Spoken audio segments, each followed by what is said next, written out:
Hello guys, तो challenge series में आपका बहुत बहुत स्वागत है। आज की इस वीडियो में हम बात करेंगे क्रॉस मल्टीप्लिकेशन मेथड, उसको सॉल्व कैसे करते हैं और जो उसकी एक्सरसाइज है 3.5 उसके कुछ क्वेश्चन हम आज यहाँ पर डिस्कस करने वाले हैं। और जिन्होंने अभी तक चैनल को सब्सक्राइब नहीं किया है वो फटाफट से चैनल को सब्सक्राइब कर लो, बेल आइकन को हिट कर लो ताकि जितने भी इंपॉर्टेंट नोटिफिकेशन है वीडियो से रिलेटेड वो आपको ऑन टाइम मिल जाए। ठीक है।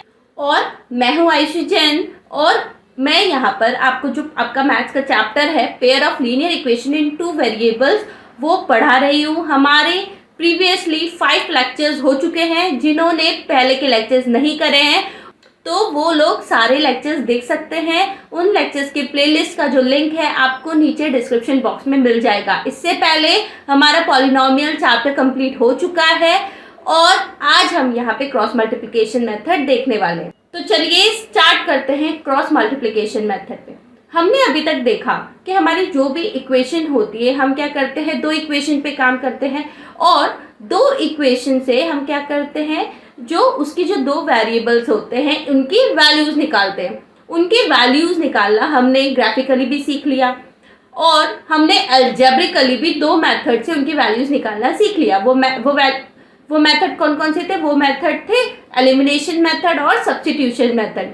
अब जो हमारा नेक्स्ट मेथड है वो है क्रॉस मल्टीप्लिकेशन मेथड। ये जो क्रॉस मल्टीप्लिकेशन मेथड है इसमें x और y की जो वैल्यू है आप डायरेक्ट फॉर्मूला से भी निकाल सकते हैं। इसका एक डायरेक्ट फॉर्मूला है बच्चों, और वो जो फॉर्मूला है वो है ये x equal to b1c2 minus b2c1 upon a1 b2 minus a2 b1 और y equal to c1 a2 minus c2 a1 upon a1 b2 minus a2 b1। ठीक है, तो आप चाहें तो ये फॉर्मूला डायरेक्ट लर्न कर सकते हैं और उससे x और y की वैल्यू निकाल सकते हैं। लेकिन मैं सजेस्ट करूंगी कि आप फॉर्मूला लर्न ना करें, क्योंकि क्या होता है फॉर्मूला जब हम लर्न करते हैं तो बहुत सारे चांसेस होते हैं कि एग्जाम में हम वैल्यूज भूल जाएं, इधर उधर हो जाए, फॉर्मूला प्लस की जगह माइनस हो जाए, a2 की जगह a1 लिख दे तो उससे गलती होने के चांसेस बढ़ जाते हैं। तो मैं आपको अभी यहाँ पर ये भी बताऊंगी कि ये फॉर्मूला कैसे आया। अच्छा, ये फॉर्मूला लाने का जो तरीका है भाई, जो एक्चुअल तरीका है, तो आप क्या करो, यहाँ से x की वैल्यू निकाल के इस इक्वेशन में पुट करोगे तो भी आपके पास यही फॉर्मूला आएगा। ठीक है, अगर आपको इसका डिटेल देखना है कि कैसे ये फॉर्मूला एक्चुअली आता है तो आप ई सरल ऐप को डाउनलोड कर लो। वहाँ पर बहुत ही डिटेल में, बहुत ही आराम से एक एक स्टेप के साथ ये जो क्रॉस मल्टीप्लिकेशन मेथड है वो बताया हुआ है। उस लेक्चर को एक बार देख लो, ये क्रॉस मल्टीप्लिकेशन का भी बहुत ही अच्छा आपको विजुअलाइजेशन हो जाएगा। ठीक है, तो अब बात करते हैं यहाँ पर अगर आपको एग्जाम में ये नहीं आया फॉर्मूला तो आप क्या करेंगे? तो आप क्या करेंगे, आप याद रखेंगे B C A B। मैं तो यही याद रखती हूँ, B C A B। अब ये B C A B क्या है मैं बताती हूँ। क्या करना है आपको भाई, पहले है B तो आप क्या करो, लिख दो V1 V2। ठीक है, फिर क्या है C, लिख दो C1 C2। फिर है A तो लिख दो A1 A2। फिर वापस क्या है B, लिख दो B1 B2। ठीक है, फिर क्या करो, यहाँ से चलो ऊपर से नीचे। ठीक है, यहाँ आने के बाद क्या है, इधर जाते हैं तो नीचे से ऊपर। ठीक है, इधर से भी वापस ऊपर से नीचे, इधर गए नीचे से ऊपर, इधर आए ऊपर से नीचे और इधर गए नीचे से ऊपर। अब आप सोच रहे हो कि मैम ये क्यों बता रही है? ये इसलिए बता रही है, यहाँ पे लिख दो x, यहाँ लिख दो y और यहाँ लिख दो 1। मैम क्या कर रही है, ये फॉर्मूला लाने का एक तरीका बता रही है। ठीक है, इससे क्या होगा, इससे आप कर सकते हो x अपॉन, भाई क्या है ये, क्या किया था, यहाँ से यहाँ गए थे तो B1 C2 माइनस क्या है B2 C1 equal to y equal to y upon, ठीक है, ये क्या हो जाएगा C1 A2 minus C2 A1 will be equal to 1 upon, ये क्या हो जाएगा A1 B2 minus B2 A1। यहाँ तक समझ में आया? मैंने क्या किया, याद रखा बस BCAB, ठीक है। और उससे यहाँ पे B1 B2 C1 C2 A1 A2 B1 B2 लिख दिया। अब यहाँ से चली ऊपर से नीचे, इधर गई, नीचे से ऊपर, फिर ऊपर से नीचे, फिर इधर गई, नीचे से ऊपर, ठीक है। इस तरह लिख दिया। यहाँ x लिखा, y लिखा, 1 लिखा। तो x के नीचे क्या लिखा, ये जो दिख रहा है B1 C2 minus B2 C1। y के नीचे क्या लिखा, C1 A2 minus C2 A1। और 1 के नीचे क्या लिखा, ये क्यों लिखा, एक्चुअली ये फॉर्मूले का ही तरीका है। कैसे, जब आप x ये वाली टर्म और ये वाली टर्म को इक्वेट करेंगे तो क्या आ जाएगा, ये पार्ट आ जाएगा ऊपर। ऊपर आते देखो क्या फॉर्मूला आ गया आपका, x equal to B1 C2 minus B2 C1 upon A1 B2 minus B2 A1। जब आप y इसको इक्वेट करोगे तो ये आएगा। भाई डिनोमिनेटर तो आपका दोनों केस में सेम है, तो ये फॉर्मूला यहाँ से आया। समझ में आई बात? तो आप चाहे तो डायरेक्ट फॉर्मूला यूज करें, अगर एग्जाम में फॉर्मूला याद नहीं आता है तो आप ये तरीका यूज कर सकते हैं, ठीक है। और कई बार ऐसा होता है भाई एग्जाम में, कभी भी बहुत रेयर केस होता है कि आपसे बोला जाएगा आप पर्टिकुलर इसी मेथड से सॉल्व करो। तो एग्जाम में आपके पास इक्वेशन सॉल्व करने के 3 मेथड्स आपको आते हैं, सब्स्टिट्यूशन मेथड, एलिमिनेशन मेथड और क्रॉस मल्टीप्लिकेशन मेथड। आपकी जो इच्छा हो जिससे सॉल्व करो, ठीक है, जो आपको आसान लगता हो। और मैं आपको ये सजेस्ट करूंगी, आप कोशिश करो कि आपको तीनों मेथड आनी चाहिए। और फिर भी किसी को कोई एक मेथड में डाउट आता है तो कोई बात नहीं, छोड़ दो, बाकी के 2 मेथड को एकदम स्ट्रॉन्ग कर लो, ताकि कोई भी इक्वेशन आप वो उन दोनों मेथड से तो सॉल्व कर ही सको, ठीक है। तो चलिए इससे रिलेटेड एक क्वेश्चन देख लेते हैं। उससे पहले हम एक कंडीशन देखेंगे। देखो बच्चों, हमारे पास क्या है, x की वैल्यू क्या है, B1 C2 minus B2 C1 upon A1 B2 minus A2 B1। Similarly y की वैल्यू है। अब अगर मान लो किसी केस में आपका डिनोमिनेटर 0 हो जाए तो क्या होगा? भाई क्या हो सकता है, भाई x की वैल्यू हो सकता है कभी डिनोमिनेटर 0 हो, या ये भी हो सकता है कभी डिनोमिनेटर 0 नहीं हो।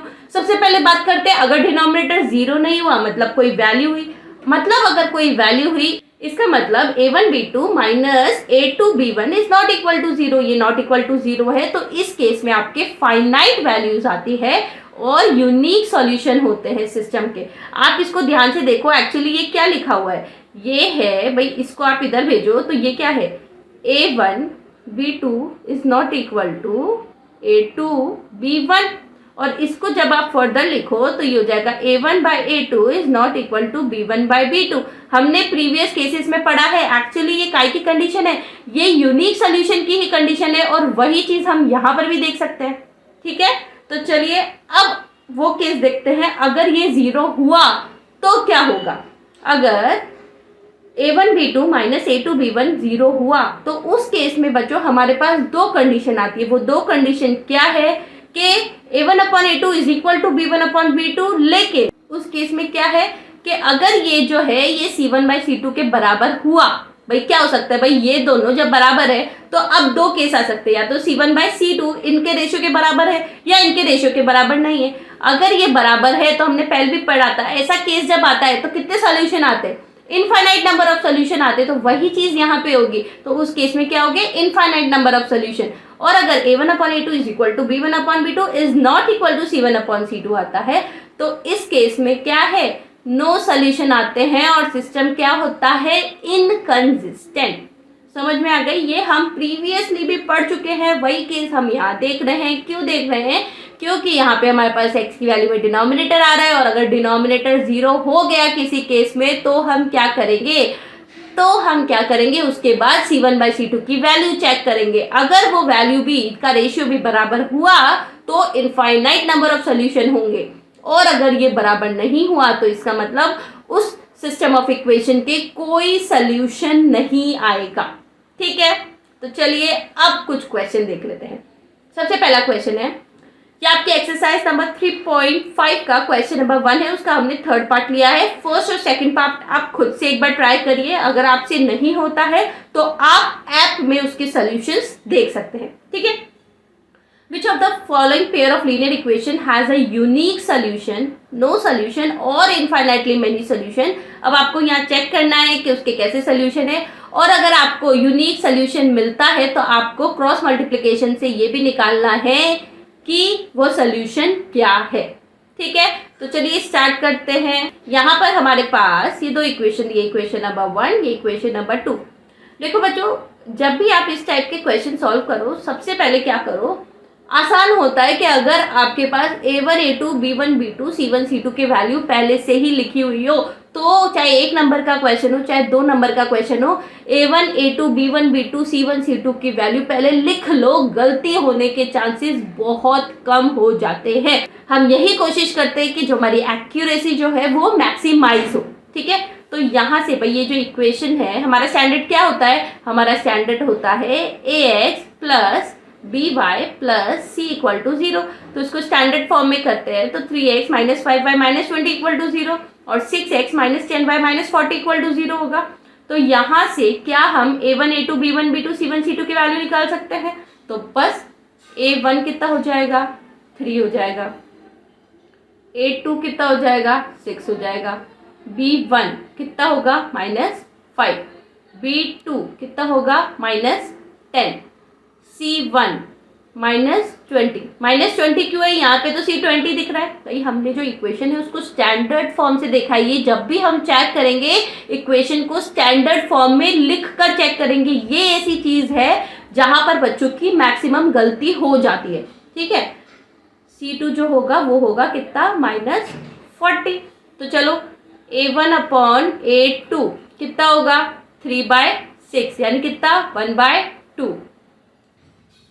B1 अपॉन B2 कितना होगा, -5/10 कितना हो गया, ये हो गया 1/2।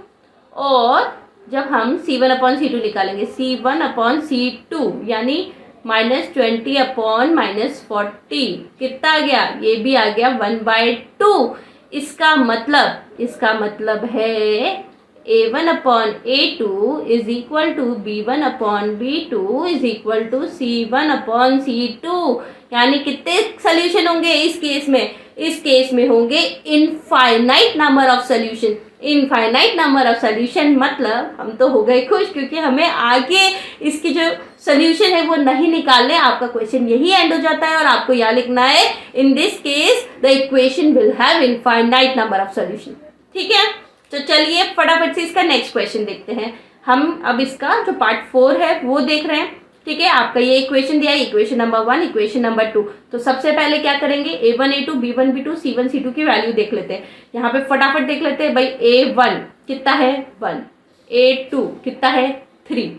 ठीक है, B1 कितना है, -3, B2 कितना है, -3, B1 B2 -3 है। C1 कितना है, -7, C2 कितना है, -15। तो चलिए फटाफट से इसका रेशियो निकाल लेते हैं। ये हमारे पास इक्वेशन नंबर 1 है, इक्वेशन नंबर 2 है। जब हम निकालेंगे A1 अपॉन A2 तो वो कितना हो जाएगा, 1/3। B1 अपॉन B2 निकालेंगे तो ये कितना हो जाएगा, 1। और C1 अपॉन C2 निकालेंगे कितना हो जाएगा, 7/15। इस केस में भाई हमें केवल C1 और C2 की वैल्यू तो देखने की जरूरत ही नहीं थी भाई। A1 upon A2 is not equal to B1 upon B2, ये हमें यही दिख गया था। यानी इस केस में कैसे सोल्यूशन होंगे, इस केस में होगा यूनिक सोल्यूशन, यानी एक सोल्यूशन इसका जरूर आएगा। तो अब हमारा काम यहाँ बढ़ जाएगा, हमें वो सोल्यूशन की वैल्यू निकालनी पड़ेगी। तो चलिए वो सोल्यूशन की वैल्यू हम निकालते हैं। ठीक है, तो ये यूनिक सोल्यूशन है।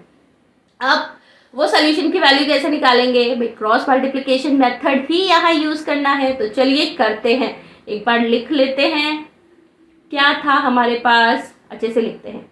A1 कितना है, 1, A2 कितना है, 3, B1 कितना है, -3, B2 कितना है, -3। ठीक है, C1 कितना है, -7, C2 कितना है, -15।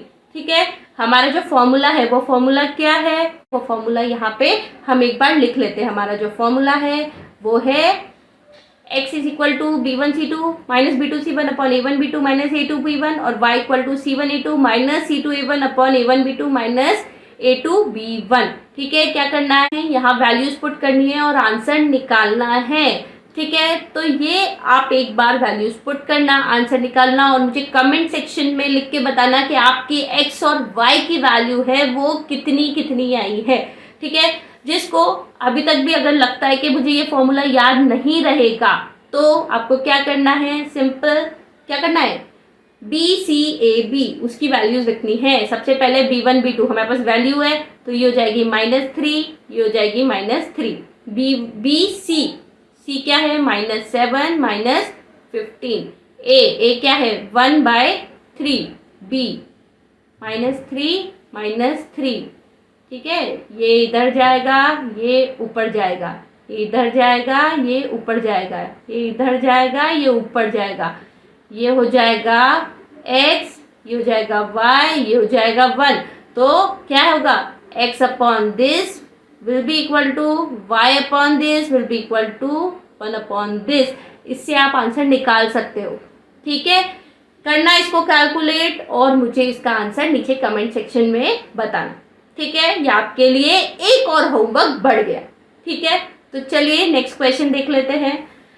For which values of A and B does the following pair of linear equation has infinite number of solution? Infinite number of solution है, इसका मतलब क्या कंडीशन होती है infinite number of solution की, कि A1 upon A2 is equal to B1 upon B2 is equal to C1 upon C2, ठीक है। तो सॉल्व करते हैं, चलिए फटाफट से इसको जब सॉल्व करेंगे, भाई सबसे पहले क्या करो, A1 A2 की वैल्यू लिख लो। A1 कितना है 2, A2 कितना है A माइनस B, B1 कितना है, B1 है 3, B2 कितना है A plus B, C1 upon नहीं लिखेंगे यहाँ पे, पहले वैल्यू लिखते हैं -7 क्यों लिखा, इसको इधर ले जाएंगे, स्टैंडर्ड फॉर्म में लिख रहे हैं। अगर इसको नहीं भी लिखो तो भी हमारा काम चल सकता है, पर हम स्टैंडर्डली काम करेंगे, हम हमारी आदत ऐसी ही डालेंगे +2, ठीक है, क्योंकि इसको इधर भेजा तो सारे साइन चेंज हो जाएंगे, ठीक है।